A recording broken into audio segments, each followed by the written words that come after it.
Every step brought them closer to the glow in the woods. Every step increased his fear. He grabbed Marty's arm. "I want to go back," he whimpered. Marty shook him off. "We're almost there," he said. His voice was not reassuring. "Now be quiet, you'll scare Jen." Gabe glanced at the little blonde girl. Her face, barely visible in the spare light created by the beacons, seemed white. She was constantly looking around her, staring wide-eyed at the forest and keeping a tight grip on her mother's hand with her left hand, and an equally strong hold of a small stuffed rabbit in her other hand. Gabe could tell Jen wanted to return as quickly as possible, too. He took a deep breath. There was no way he was going to appear more frightened than a little girl. Still, he wished his mother or father had come along. He really could use a hand to hold. They slowly followed the dim path into a clearing. The open field, only a couple of 100 yards in circumference, was topped by a small hill. The glow from whatever had fallen was partially obscured by the hill, but was now brighter and more evident. Bear held up his hand again. They stopped. "I'll go ahead and check it out," he whispered. "Stay here." He dropped down and began to creep on his hands and feet slowly up the small hill. They watched him, drawing closer together as if they needed protection. Wayward hesitated, as if not sure what to do, then ears drooping, head down, he headed up the hill ahead of Bear. He seemed to sense something and bayed once or twice. He reached the crest of the hill. They saw him stop. His ears seemed to pop up. He made a muffled yelp, turned around and sprinted toward them. In an instant, Wayward had passed them and, tail between his legs, galloped down the path. Clearly visible in the slight beam from John's flashlight, Wayward's eyes had been wide opened and scared. They all watched the dog as he vanished into the forest, then looked at each other. "He'll get home all right," Mrs. Halcombe assured Jen. "Remember, he plays around here a lot. He knows the way." "Why did he run away?" Jen quavered. No one had an answer. Bear had finally reached the crest of the hill. He lay down and used his lantern to illuminate the area beyond. They could see him carefully examining all sides of the terrain. Then he stood and waved at them. They hurried up the hill, relieved to be closer to the bright lights.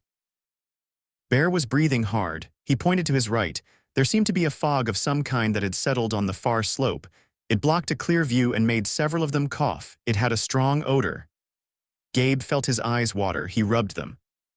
The fog was very thick, yet he could see something in the distance, across the clearing and into the woods on the other side. There was a giant ball of fire, round, red, and seemingly hot, sitting among the trees. The fog, slowly lifting, could not hide it. They all stared at it.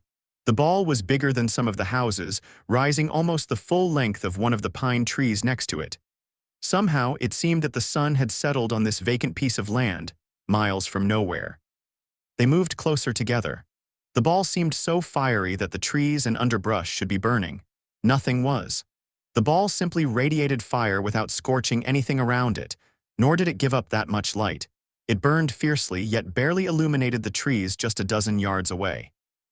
If it had not been so tall, no one would have seen the glow beyond the fog and hill. "Wow," Bear breathed. "What is it?" Jen asked.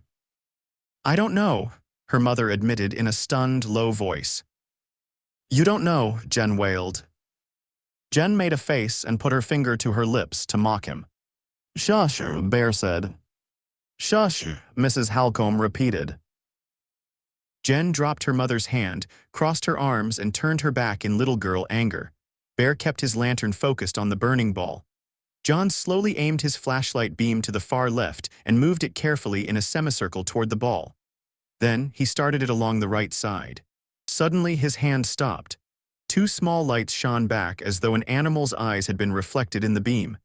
Except the animal was about 6 feet off the ground. John gasped. They all followed the beam of light. A strange creature stood on the edge of the clearing, perhaps 100 yards to their right. It had no arms or legs. Instead, it had a head shaped like a triangle, something like the ace of spades. The two lights that John's flashlight picked up shone from a small black window in the middle of the creature's head. As the flashlight fell across it, the creature seemed to turn towards the group.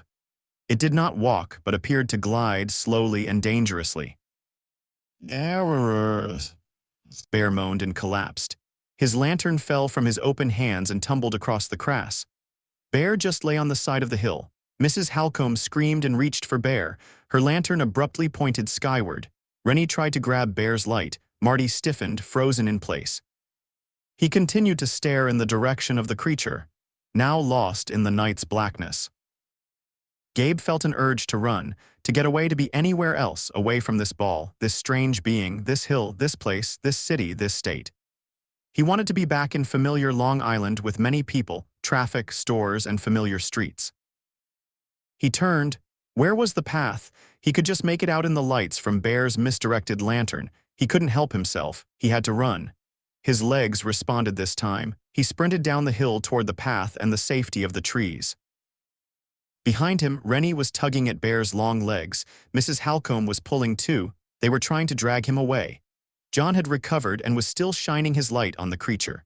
Marty glanced around and then hurried over to Bear. He took a limp arm. "John!" Mrs. Halcombe shrieked. "Help us!" John stuck the flashlight in his pocket. He grabbed the lanterns. Slowly, panting, almost crying, they struggled with Bear's silent body, tugging, towing, and rolling him down the hill toward the woods. Behind them, the glow disappeared. Exhausted, they finally stopped. Bear was rubbing his head. The whole episode had taken maybe 30 seconds. Slowly, they began to look at each other, smile a little, think about what had happened. That's when they counted noses and realized that Jen and Gabe were gone. Tears in her eyes, Mrs. Halcombe looked around her wildly. "Jen," she shouted. "Gabe!" Her voice echoed amid the silence of the forest. Gabe couldn't hear her. He had finally stopped running. Then he realized he had no idea where the path was, where his home was, where he was. The night now had grown cool. Gabe wrapped his arms around himself and hugged the water bottle. He listened intently for sounds. Somewhere, a bird, a squirrel, created a stir among the leaves, but there was little else. Summer had not completely deserted northern Georgia, but the onrushing autumn winds chilled the air. How had he left the path? He remembered racing down the hill, as though the creature were right behind him. He had seen the trees and crashed through the underbrush. Some twigs had snared his clothing, as if trying to stop him, but he had broken away. He had fled across some rocks, hopped over roots and sidestepped bushes, refusing to stop. After a few minutes, panting, his sides hurting, he finally halted. That's when Gabe realized he had somehow missed the trail. Without a flashlight, he could barely see anything in the soft light from the crescent moon and stars. The big trees seemed to have grown and now virtually merged into a giant, black wall. "If you get lost," his father had cautioned the boys on their second night in Evanstown, "stick together." Gabe sighed sadly. It was too late for that. Marty was back on the hill. Without the strange glow to guide him, Gabe had no idea where the hill was.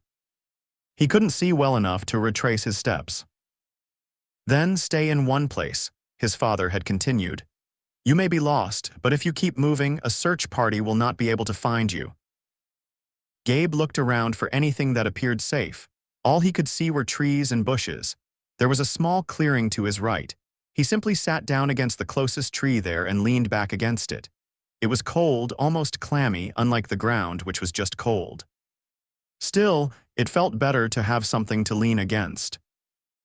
He tried to listen to the sounds of rescuers, but could hear nothing but the low moan of the wind and the thump of his own heart pounding in his chest. How would they find him? How long would he have to wait? What if no one came? What if the monster showed up first? What lived in these woods? Lions? Bears? Everyone had guns here. There must be something to shoot. Gabe shivered and drew his knees up close to his body. The water bottle felt good in his hand. It was something to hold. He glanced around with wide, frightened eyes. The night was so overwhelming. Once or twice, he thought he heard something rustle in the underbrush and would stare wildly in the direction of the sound, but nothing appeared. After a while, his breathing settled down. His heart stopped trying to burst through his chest. His mind still radiated a steady stream of wild thoughts. How would he fight off a wolf? What could he eat before he starved? Would ants crawl all over him if he slept? He checked his watch, just 8:45. The glow from the lighted dial was the only bright spot in the dark ocean that surrounded him. Yet he didn't feel completely alone. God is everywhere, Rabbi Arnold had reminded him. That idea provided some comfort. He gazed toward the sky. Perhaps he should say something to God. His father said prayer was to praise God, not to ask for anything. Still, Gabe thought a request might not be out of place, considering he was alone and frightened in a big, strange forest. He tried to think of the blessings he had learned in Sunday school. He could only remember snippets of them, except the Hamatzi. Gabe decided the prayer over the meal might be misunderstood after all. He had no food and might be in danger of being some wild animal's dinner. There was one other Hebrew passage that came to mind, but only because he recited it at every Passover Seder. He was the youngest, and since his 7th birthday had been expected to say it. God would understand, Gabe decided, even though this wasn't Passover. He took a deep breath. Ma nish tana halelaheze, he started. The recitation brought an almost instant response.